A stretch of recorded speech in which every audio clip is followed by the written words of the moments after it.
All right, guys, I enjoyed today better than yesterday. I thought practice a lot of times stems from the look that you get from the show teams.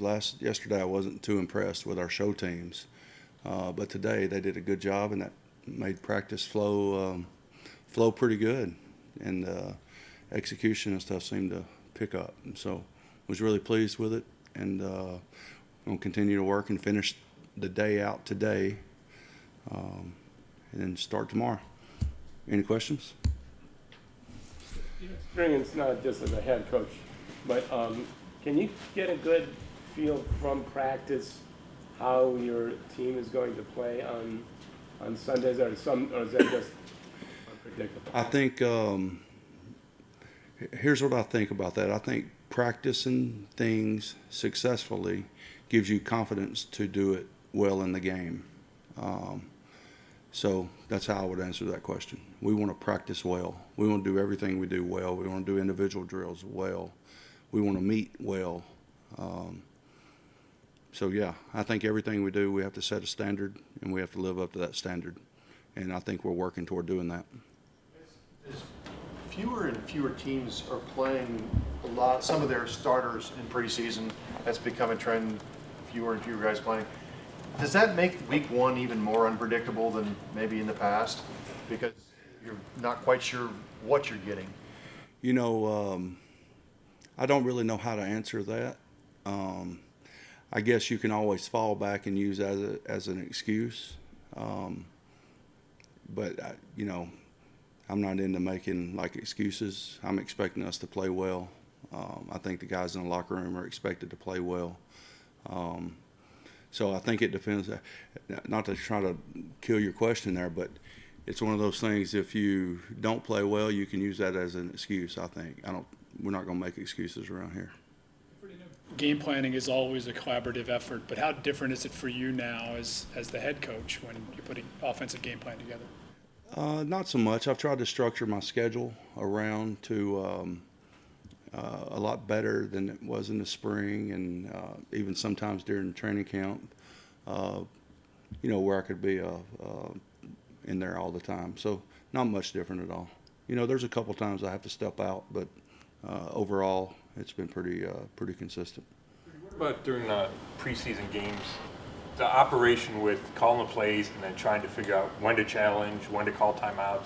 I mean, those kinds of things. Did it go as smoothly as you hoped? Yeah, I think so.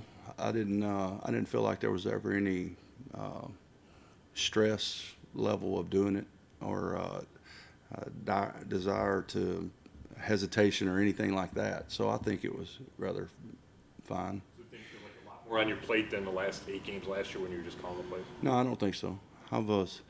You're more of an armchair quarterback back then. You can just in your mind think about it, but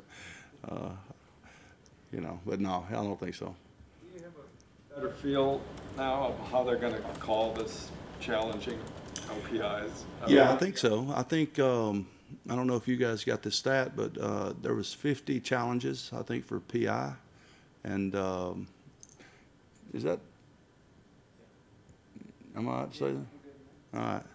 All right. There was 50. I didn't want to tell you about our research that we do, but anyways, there was just between us. All right, don't tell anybody. But there was 50 PI challenges with that new rule in mind. Now, all of them, I didn't see all of them. I've seen most of them. And there was 5 that were overturned, I think. So, 10% was overturned. I don't know that the percentages, I know the percentages of other challenges is probably higher because you have a definitive answer, and this has to be egregious. So yeah, I think you got to feel for it. I think you got to be pretty certain.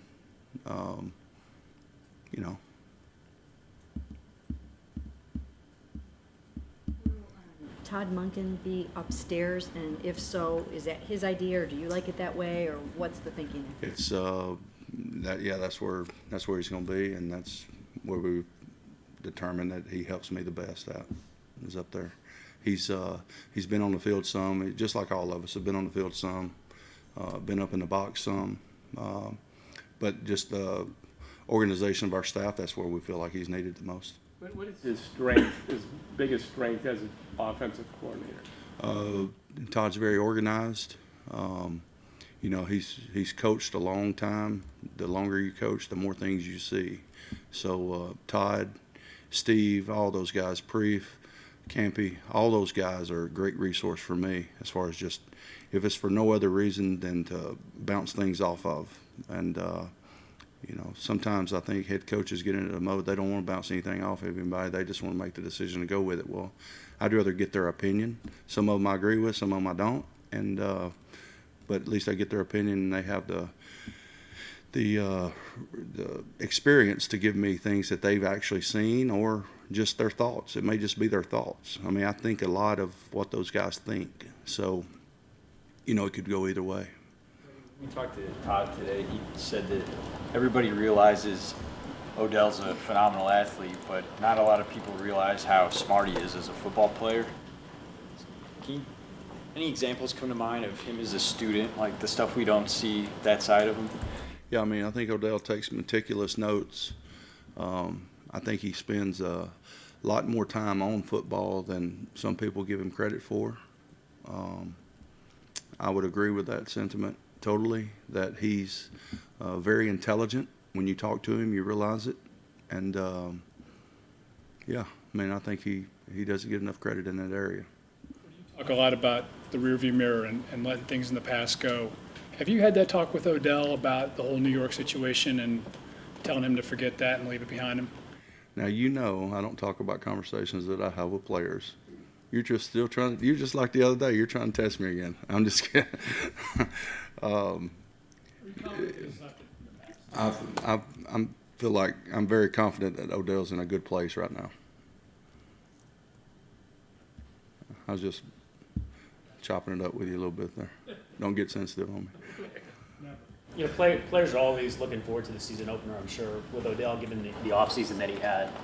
Any more to this game for him with a new team and trying to set a tone? I would say this, for just players in general in today's time, everything they do is under a microscope, and you expect it to be during the season when you're on the field, when you're on the practice field, when you're in the locker room, not necessarily here, but in other places it may be different during the season. But you're expected to be under the microscope when you're performing your craft. In the off season, you kind of just want to live, all right, live your life. So sometimes that arena overshadows what they do, or that's the only thing people have to talk about during that time of year when we know how big football is right now. So in saying all that, I think I think with all players, it's definitely kind of a relief that the season's finally here. I know it's a long-winded answer, but I think it goes pretty deep when you start talking about, are you excited about playing the first game? Well, I think they were excited to come to training camp, and then it gets amped up another level when they start the season. So you're going deep to him first play? Excuse me? So you're going deep to Odell first play? Double pass, yeah. Just kidding. So I know you had a physical camp and you had tackling. Do you feel that gave you a good gauge on where your run defense is, and then won't the Titans be a good test for that because they like to pound it a lot? Say that one more time. I was thinking about whether I should really give him the truth on what the first play was, or should I hold it off. I can wait. Yeah. We'll talk after this. I don't want everybody to hear us, and I trust that you wouldn't tell anybody. Yeah, I got you. Did you get a good gauge for how good your run defense can be this year through your physical camp, and then is the Titans going to be a good test out of the gate for that?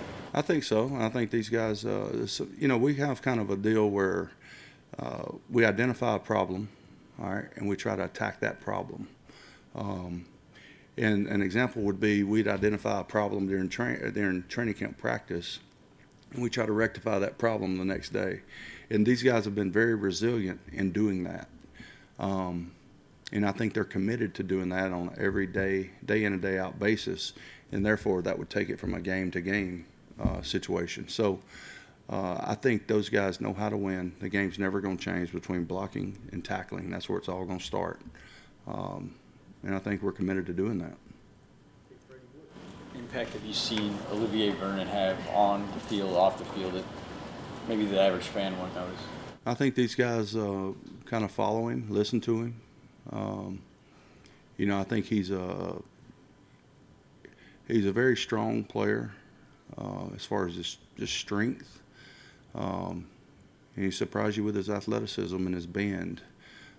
He's a good player. I mean, everybody knows he's a good football player, but I think the one thing that people wouldn't realize is how how people tend to follow him and listen to him.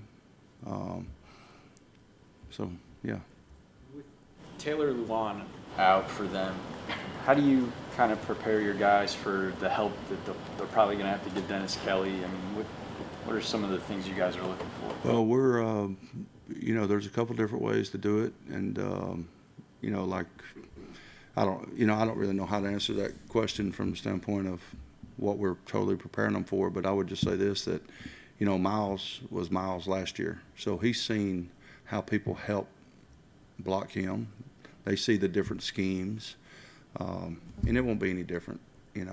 This guy's still on an NFL football team, so he can play, and we're not taking him for granted or lightly or anything like that. He's a left tackle in the National Football League, so that's the only thing we know and the only thing we care about. Saying to the players, or do you just think, hey, they already know it, we don't have to talk about it? Well, I don't talk about what we say to the players. What do you think? I don't know. Hell yeah. You're really thinking about it, aren't you? Your stances on the sports psychology behind that. I mean, Luan's a 3-time Pro Bowler. It'd be easy to overlook his replacement, I would think. But well, I would say that we give respect to all opponents, wherever they came from, how they got there. It doesn't matter. They're still lining up and playing, and our job is to compete against that person, whoever that person is. And it would be the same the 3rd week, the 8th week, or the 1st week. It would be the same whether it's a starter or a backup. So to us, he's an NFL starter this week. Monken, on the subject of Beckham, said we don't know if we've seen his top speed yet. I mean, he hasn't been in a game speed. So what's your gauge on what you've seen in the last 2 days? I think he's getting there pretty quick. So, I think Todd's just referring to, we hadn't seen him in a game, and sometimes guys play faster in games than even they do in practice, and I think that's all he was probably referring to.